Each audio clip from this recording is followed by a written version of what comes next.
Class 6. Maratha's empire was Maratha administration. Maratha empire was divided into some Swarajya and Samrajya. After Sahu Peshwa became the effective ruler as Sahu delegated too much power to the Peshwa. Sahu had an adopted son.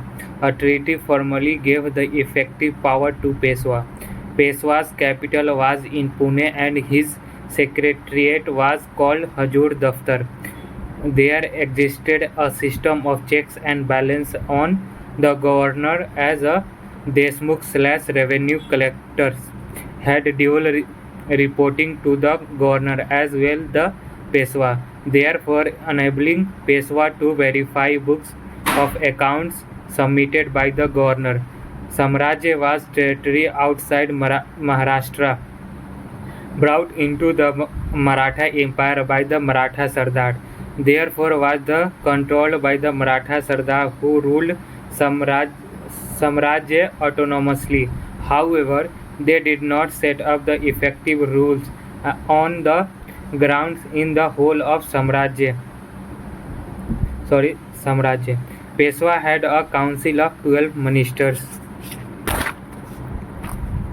Peshwa was divided into Sarkar/provinces and the office of governor was auctioned.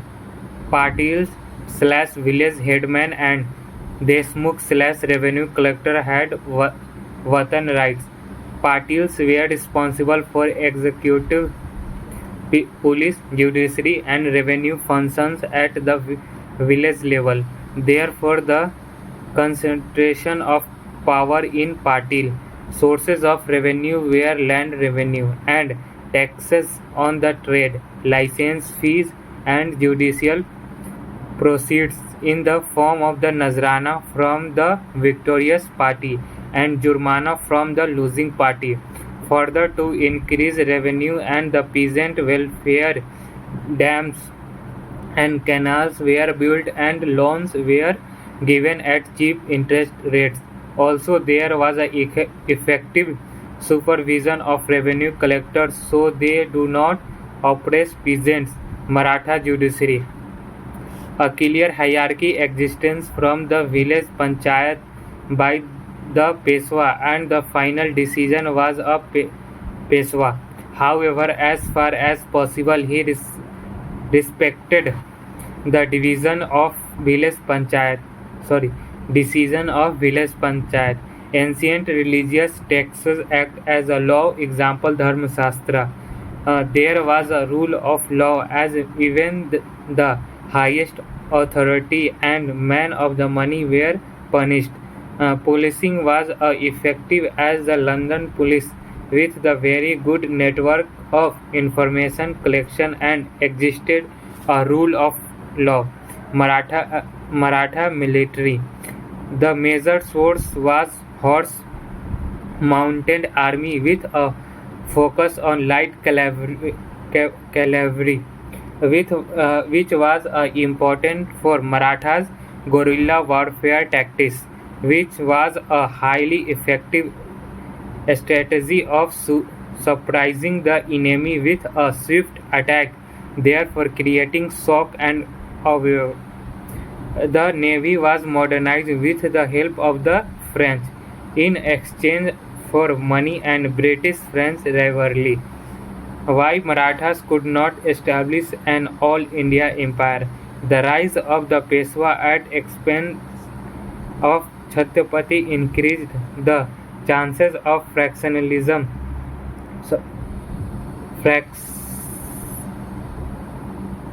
In a Maratha polity, as a strong Maratha Sardar asserted their autonomy were more against the Peshwa. The Third Battle of Panipat weakened the central authority of Peshwa as Maratha lost important leaders and new, young and inexperienced Peshwa come to power. Therefore, increasing fractionalism. Succession dispute increased fractionalism. Raghunath Rao got Narayan Rao killed in a conspiracy, and then he was himself overthrown in Barbhai conspiracy by Nana Fadnavis, an important minister in Peshwa's council. Fractionalism led to British interference in Maratha polity. For example, the First Anglo-Maratha War began when Raghunath Rao went to EIC in Bombay for military help to regain Peshwaship. Later, the Second Anglo-Maratha War began when Bajirao II signed a subsidiary alliance with EIC to regain Peshwaship after he was defeated and removed by Holkar of Indore in 1802. Power could not be properly centralized as Maratha Sardars always stayed autonomous within the Maratha Empire. With Swarajya, also local assemblies of Watan right holders extracted influence and pressure on the Peshwa. Therefore, Maratha Empire was a confederacy where power was shared between Peshwa and Maratha Sardar, and proper centralized rule did not exist. The Samrajya, not all areas were brought under the effective rule by the Maratha Sardar, and the focus outside Marathas was limited to extracting Chauth and Sardeshmukhi.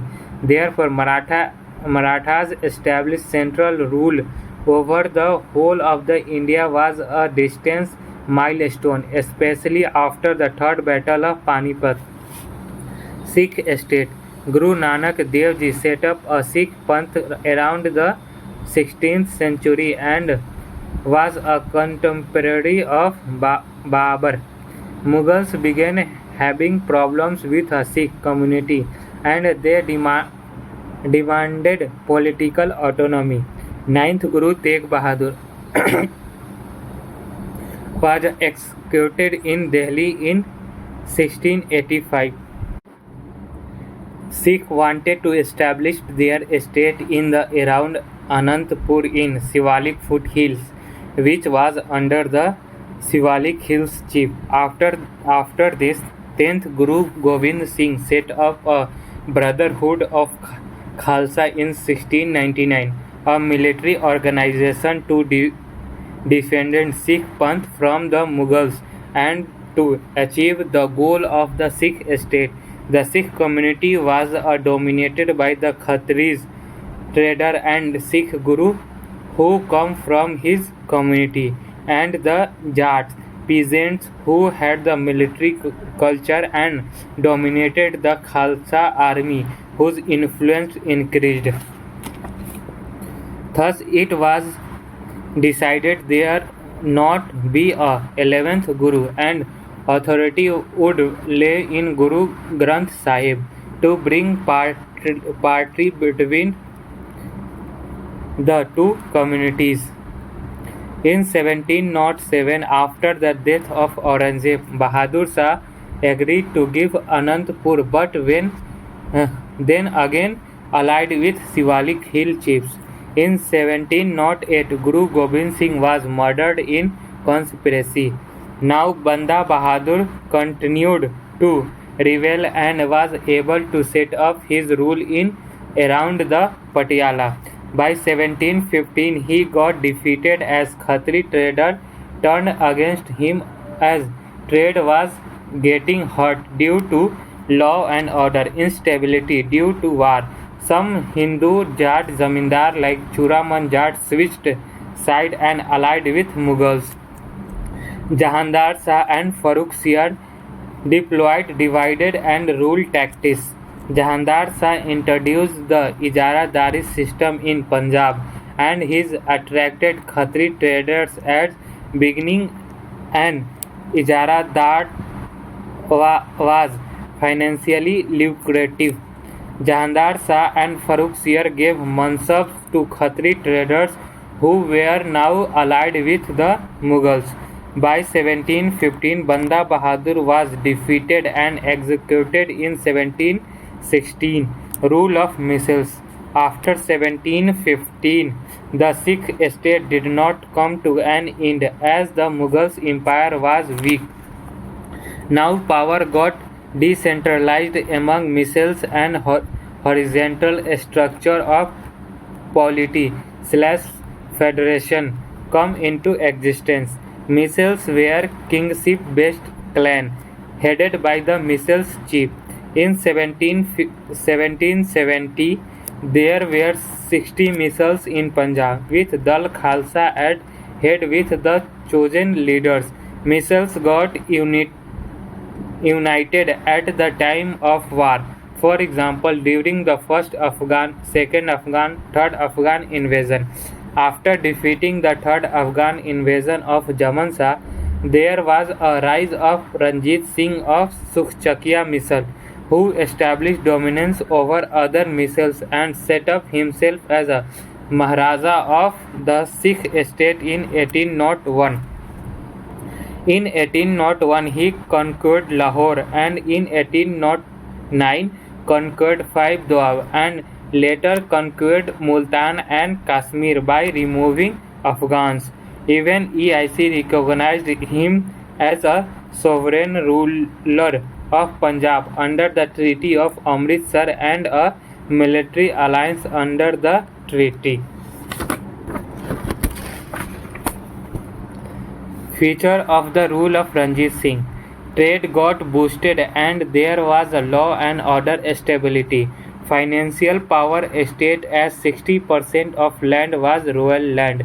Ranjit Singh maintained the balance of power in court between the Khalsa army commander and Khatri traders, missiles chief and Dogra of Jammu. He had an exclusive attitude towards non-Khalsa Sikh, therefore was a culturally magnanimous. The autonomy of village was respected. Class 7th. Jat Kingdom of Bharatpur. Jat were anti-Mughal since the time of Jahangir, and they set up the Jat Kingdom of Bharatpur under Churaman Jat 1695 to 1721. This was done with help of revolts by the peasant against the oppressions due to the over-extraction of land revenue by the Mughals, especially in the context of the Jagirdari crisis of the 18th century. Maharaja Surajmal consolidated power and forced the Mughals to recognize him. He supported Maratha temporarily in the Third Battle of Panipat in 1761. He tried to implement military reforms by recruiting Europeans into the army, a Mughal-like revenue system, and removing family members from the court. However, his death led to the decline of the Jat kingdom, which at first point extended from Delhi in the north to Agra in the west, Chambal in the south, and Ganga in the east.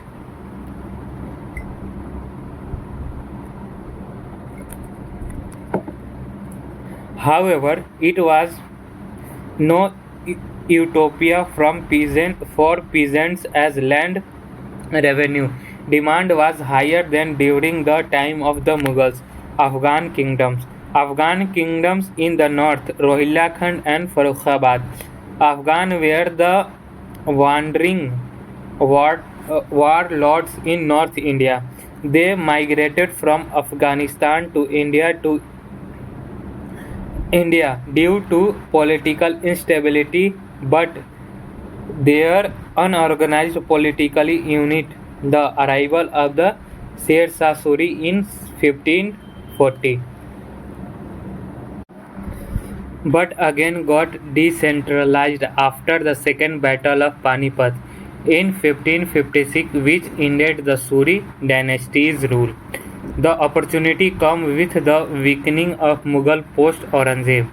Farrukhabad was set up as a kingdom in the east of Delhi by Bangabas Pathan in 1713, making use of political instability in the Mughal polity.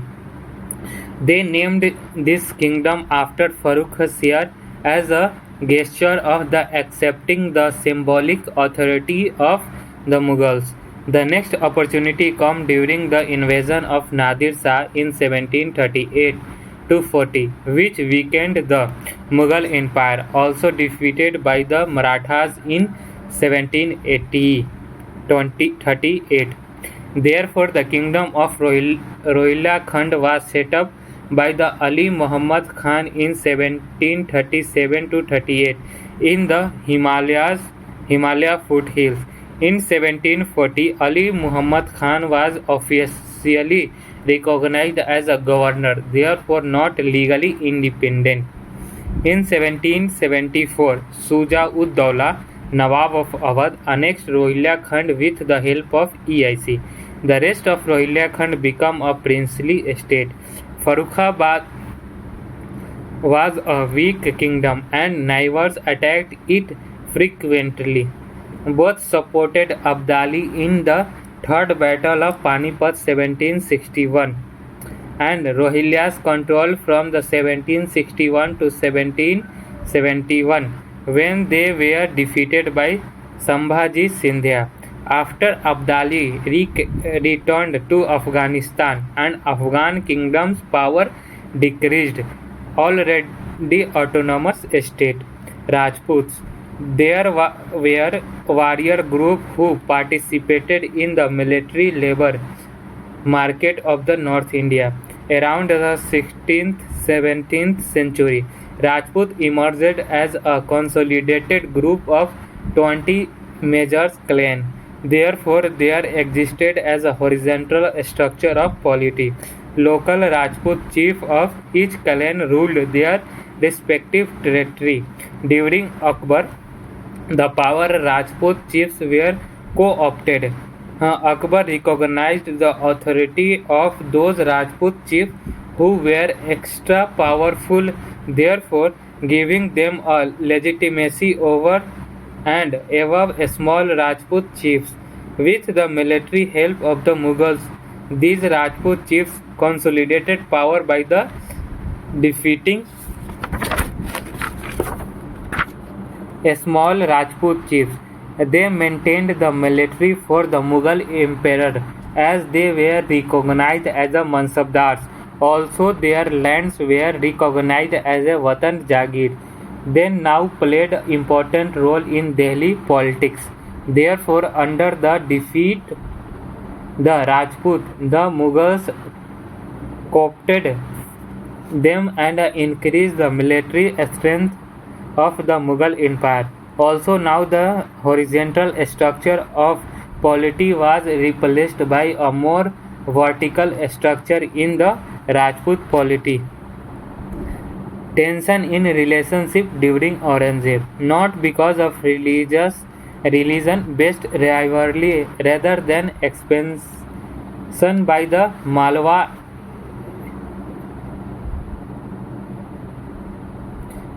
under Raja Jai Singh against other Rajput chiefs.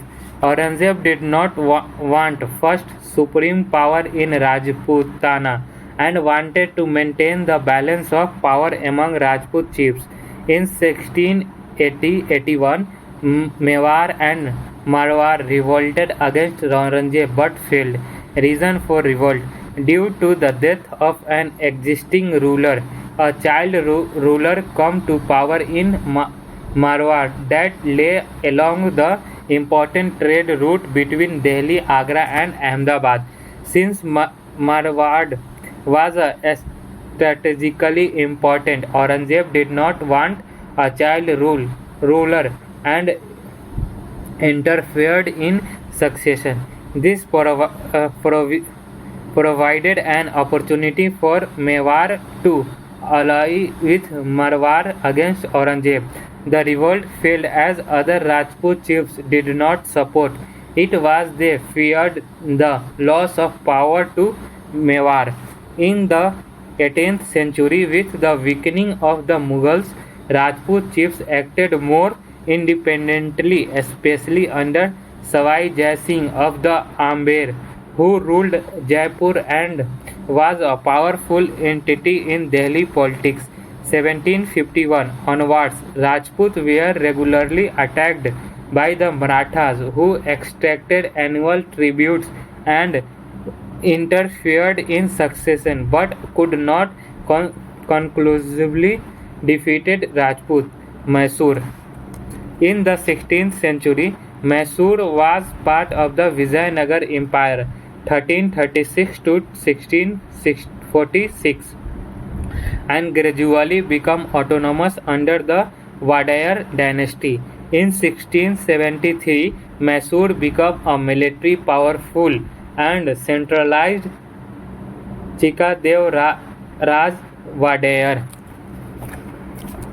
However, by 1761, Wadayars were reduced to puppets by the corrupt PM Nanzraj Hyder Ali. Hyder Ali 1761 to 82 was a man of humble origin who began as a junior officer in the army and later became a senior military general. In 1761, he overthrew PM Nanzraj to establish his rule. Hyder Ali worked with the French to improve his military by importing technology and taking the help of French trainers. The army was designed on European models. The army was to be a summation of risalas, regiments. Each risalas had a commander personally appointed by the king. Each risala had a clear chain of commander and hierarchy leading up to the king. Each risala was a self-sufficient unit as it had its weaponry, transport and own supplies. Therefore, a very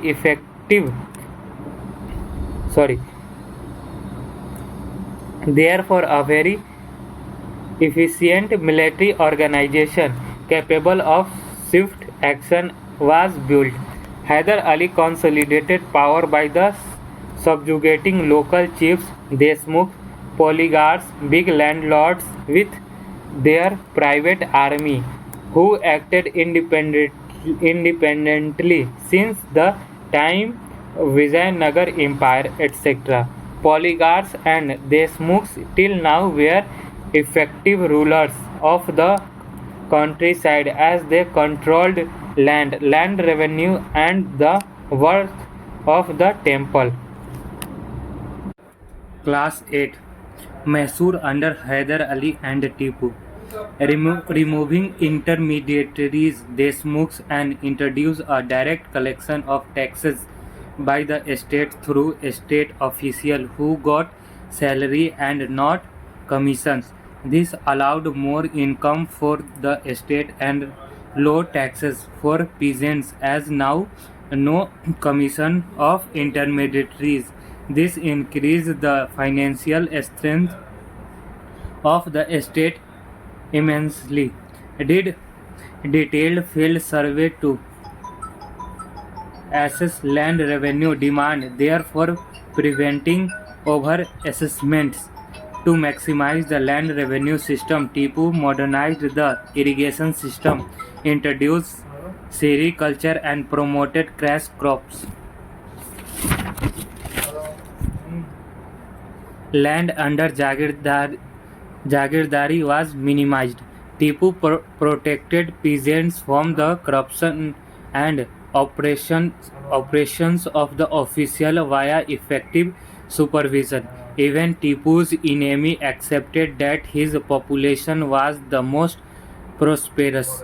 In 1793, Tipu set up a state commercial crops cooperation to set up the factories in the outside Mysore. The PSU set up 30 trading centers in and outside Mysore and even outside India. For example, in Muscat, Oman and Mysore began international trade in lucrative goods like sandalwood, paper, rice, silk, sulfur, cardamom, etc. Tipu's revenue model and his fiscal policies are also called military fiscalism, as a huge amount of wealth was generated by the state to build a strong military, and in this respect, Mysore behaved like EIC. Tipu sent an ambassador to France for the importing foreign technology and the build a alliance against the British.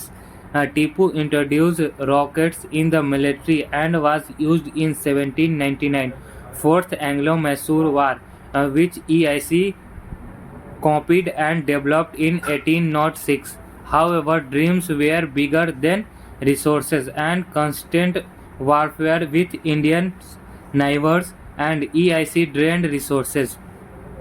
This was because Mysore wanted to dominated the whole of South India and its trade, therefore developing revivals with Indian neighbors and EIC respectively.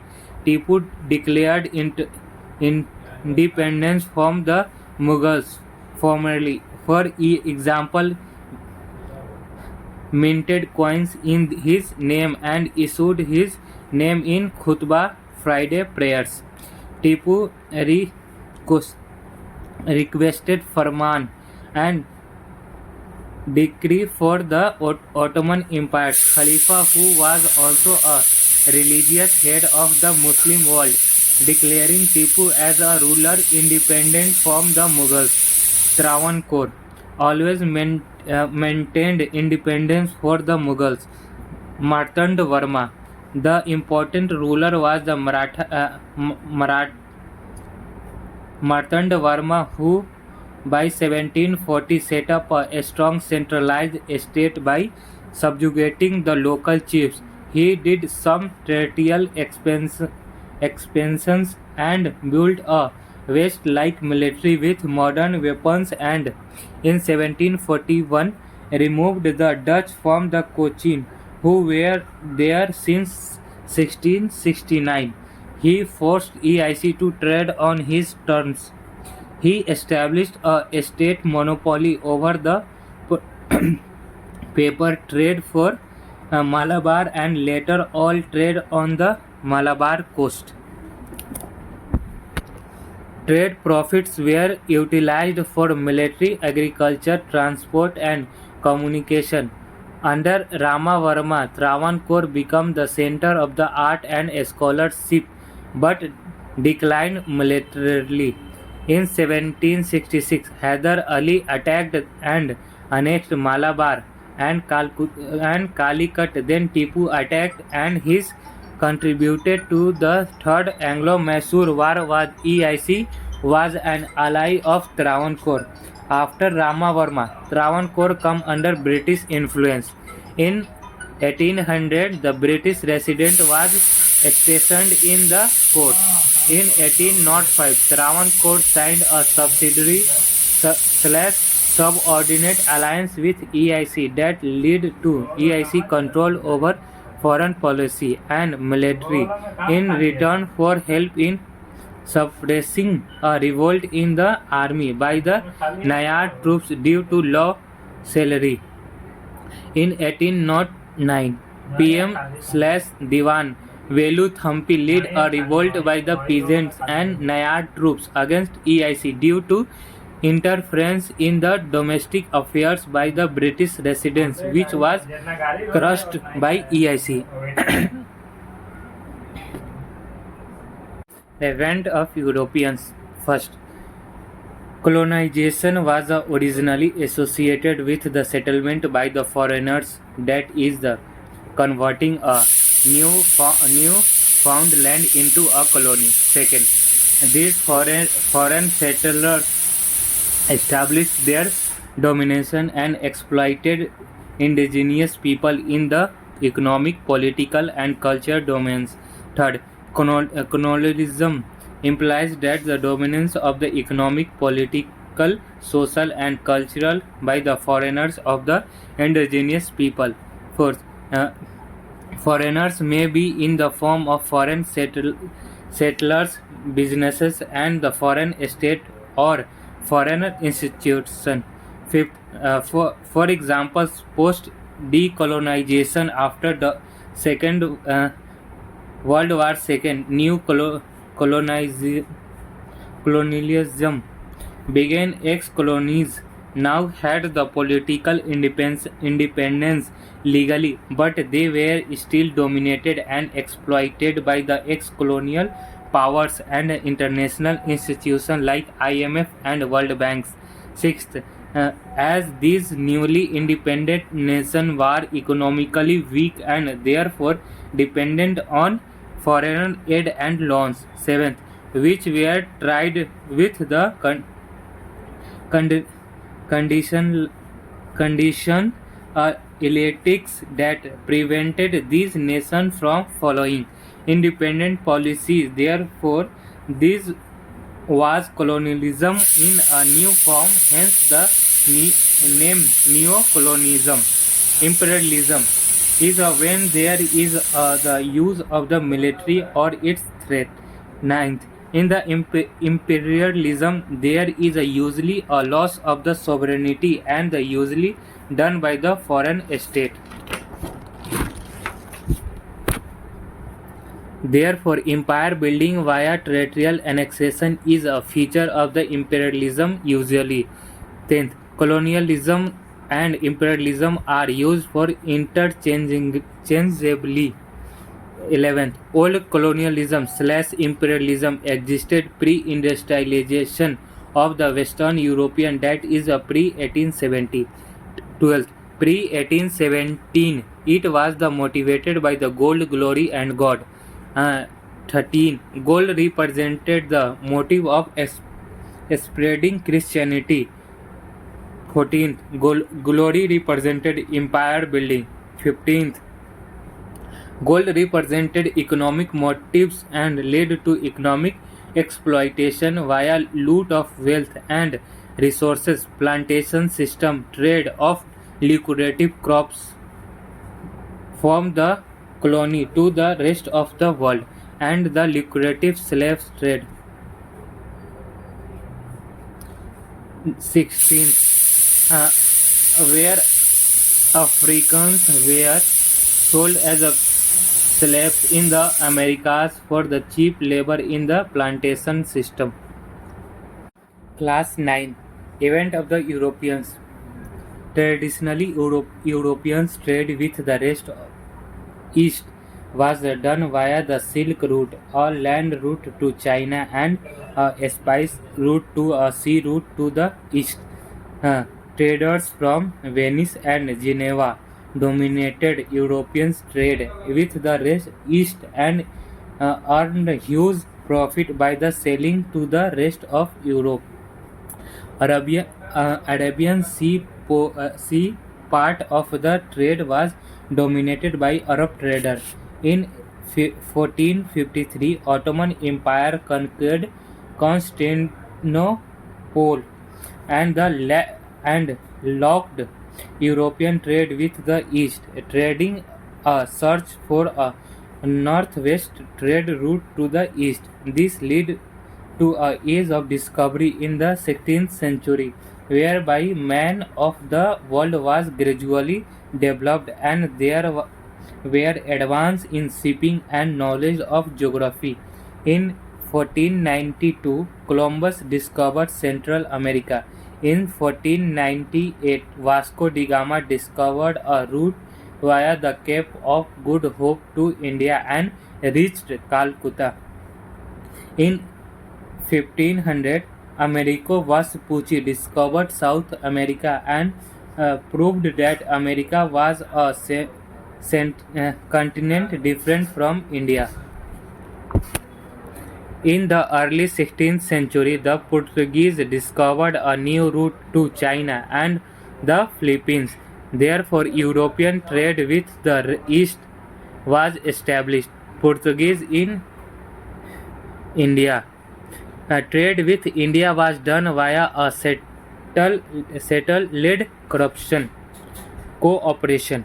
They began their trade with South India and set up trading center in different part of India, especially coastal area. They set up their main base in the and around Surat and later in Goa. In 1510, they captured Goa from the kingdom of Bijapur and Bombay in 1534. The dominated international trade in the east incides for the hundreds years with headquarters in Goa. Since India had a strong land power, therefore Portuguese followed the policy of domination only of the high seas/ocean and the oceanic trade of India. They did not aim to build a political empire in India. Portuguese dominated the high seas blue water policy as they were a strong naval power. They did armed trade, engaged in a piracy and therefore the passes via oceans and allowed passes only after the payment of the license fee by other ships. They regularly raided Arab traders who until now dominated Arabian Sea trade and also threatened Mughal ships, forcing Mughals to give trade concession from lower customs duties and permission to set up the factories and trading centers. They were religious fanatics and engaged in a forced conversion to Christianity. In the later 16th century, there was the rise of the two new naval powers, Dutch and England. The first challenge to achieving freedom was the navigation in the ocean, and the second to removing Portuguese control over the oceanic trade of the East Indies. In 1588, in a decisive battle, Britain defeated Armada / a large Spanish naval fleet in the Atlantic Ocean, and now Britain and the Dutch could travel to the east via the Cape of Good Hope. British versus Portuguese. In 1608, EIC wanted to open a factory in Surat, therefore sending Captain Hawkins to Jahangir's court. He was given a mansab and a jagir, but then was removed from court due to pressure for the Portuguese. Therefore, EIC realized that the military defeat of the Portuguese is a must for EIC to expand its trade with India. In 1612, EIC defeated the Portuguese navy in Surat and therefore was rewarded by the Jahangirs with a royal farman in 1612, which gave EIC the right to establish itself on the west coast. Hence, Surat factory was set up in 1612. The extract more concession British government sent Thomas Roe as a ambassador, and he was accepted as a resident in Jahangir's court. Finally, in 1670, he was able to extract another royal farman where the British got the right to establish factories in the whole of the Mughal Empire and liberal trading rights. These arranged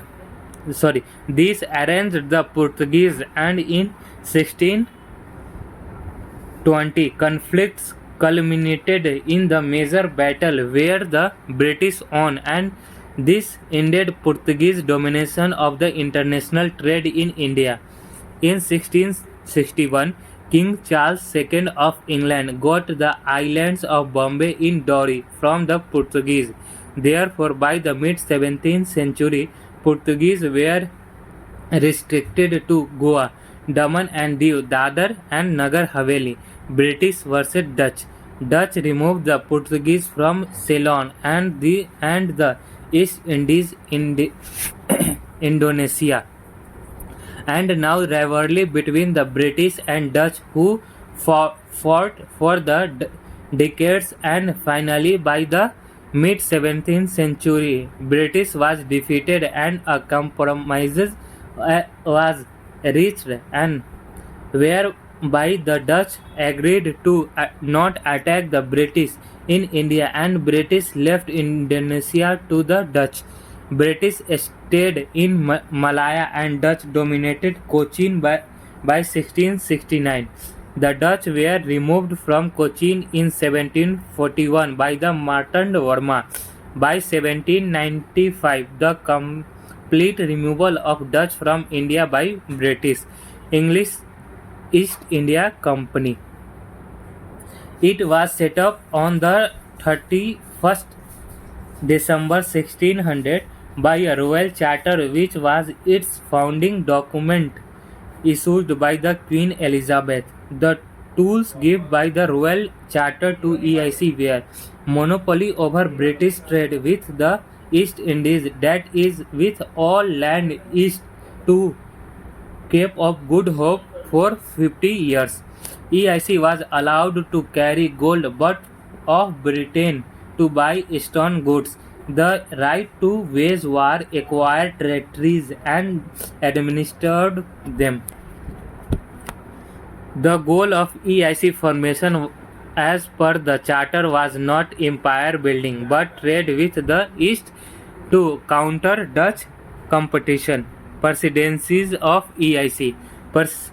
Presidencies of EIC in Madras, Bombay and Calcutta served as a regional headquarter of EIC trade with South, West and East India respectively. The term presidency was given or the status of headquarter was given when these places come to have significant EIC establishments in the form of warehouses, offices, houses, etc. Later, when EIC annexed territories in India, they were added to respectively regional presidencies, leading to the expansion of the company's regional headquarters into provinces of British India. The Madras Presidency was set up in 1652. The Bombay Presidency was set up in 1681. The Calcutta Presidency was set up in 1699. The governor of the presidency was a regional messenger of EIC who initially looked mainly after the businesses of EIC, but once EIC became conqueror and ruler, then ruling parts of India become the additional responsibility as the company transferred itself into a company estate. Class 10. Rise of English East India Company as a political power. Was the conquest of India as a result of British policy? British arguments. Britain has no such policy, and the conquest of India was the product of sub-imperialism, which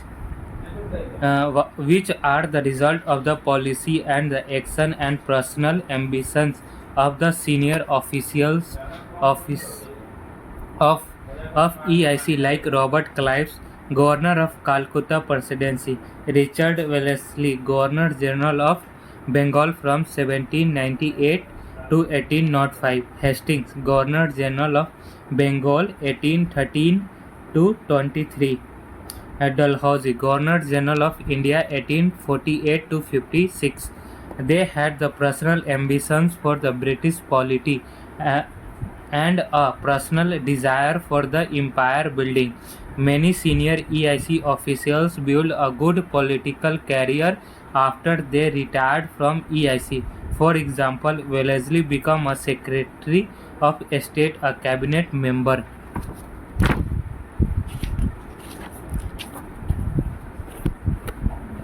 In the Pitt's India Act of the 1784, there was a parliamentary prohibition on the conquest in India. The goal behind the Royal Charter of 1600 was the trade and the not empire building. The Indian arguments: yes, there was a sub-imperialism in India. However, the British state can't escape responsibility for the imperialism in India as a tool of conquest to EIC by the state as a charter of EIC that was a founding document issued by the state, initially by the crown and later by the parliament. It gave power to EIC to wage war, sign a treaties, acquired treaty and administered them. EIC had a military support of Royal Military in its military conflicts, and without the Royal Military, EIC could not have begun and the conquest of India. Battle of Plassey, 1757. Event: the 1857 revolt was crushed with the help of the Royal Military. The state assisted EIC to setting up developing EIC presidencies. For example, Bombay was given as an annual rent of just £10 to EIC by the crown. Therefore, a state helped EIC set up a strong base in India, leading to the higher profit via trade that led to capability of EIC to have its big army. British Crown Estate and the important figures in British polity benefited monetarily from EIC trade and conquest. For example, £17,000 were given by EIC to the crown/monarchy in the 17th century in the return for the renewal of charters. In 1698, Parliament auctioned the monopoly of British trade with the East.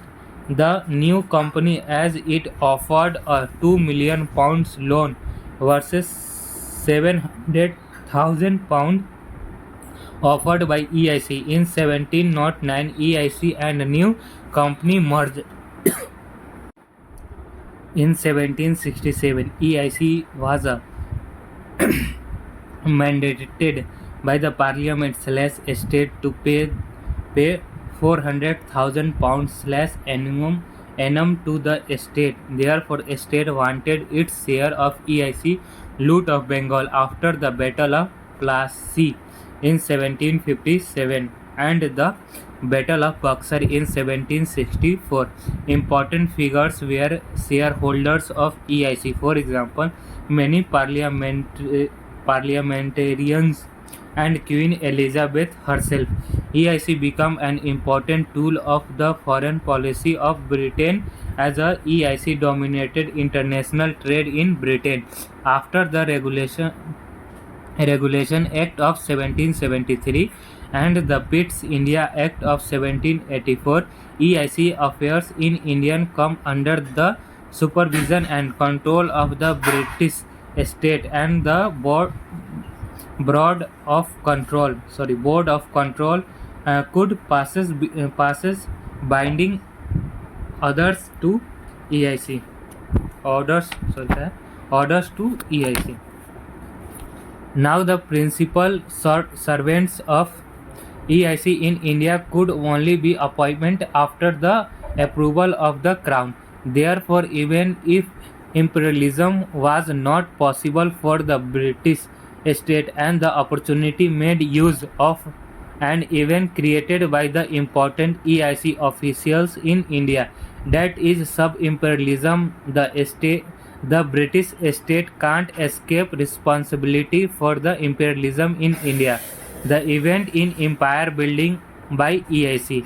EIC versus Aurangzeb, 1686. EIC attacked the Mughals in Bengal as Aurangzeb's constant warfare hurt the overland trade, therefore hurting EIC oceanic trade. EIC was crushed but then forgiven in return for 1.5 lakh rupee compensation, as Mughals got revenue from EIC in form of customs duties and the form of Indian merchants who sold goods to EIC in the form of domestic taxes. Indian merchants got businesses from EIC.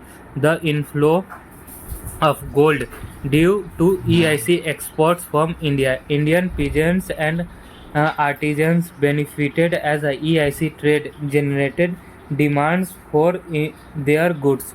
In fact, in 1691, Aurangzeb issued a royal farman that gave the EIC the right to duty-free trade in return for just 3,000 rupees annum. Role of the British-France rivalry. Role of British-France rivalry. 3 Carnatic Wars 1746 to 48, second 1749 to 54, and third 1756 to 63. Battle of Plassey. Third Anglo-Mysore War 1799. First Karnataka War 1746 to 48. It was part of the result of Australian War of the Succession in 1740 to 48, where Britain and France with their alliance fought the Europe, the Americas and India. The Dupleix was the governor of the French EIC in Puducherry, the main base of the French in India since 1664. He was the personal ambition of the empire buildings and wanted to the French EIC dominated the international trade of South India. The conflict began in 1746 after the capturing Fort St. George in Madras. Dupleix refused to hand it over as a promised a Nawab of Karnataka. This led to the First Carnatic 1746 to 48 with Karnataka and British EIC versus French EIC. War was won by the Dupleix. However, in North America, British were victorious, and for the France, its American possession was more important. Therefore, under the Treaty of Aix-la-Chapelle, 1748, France got back its possession in North America, while the British got back Madras. Therefore, a status quo was maintained. Now Dupleix searched for a next opportunity to increase French influence, and this led to the Second Karnataka War. Thank you very much.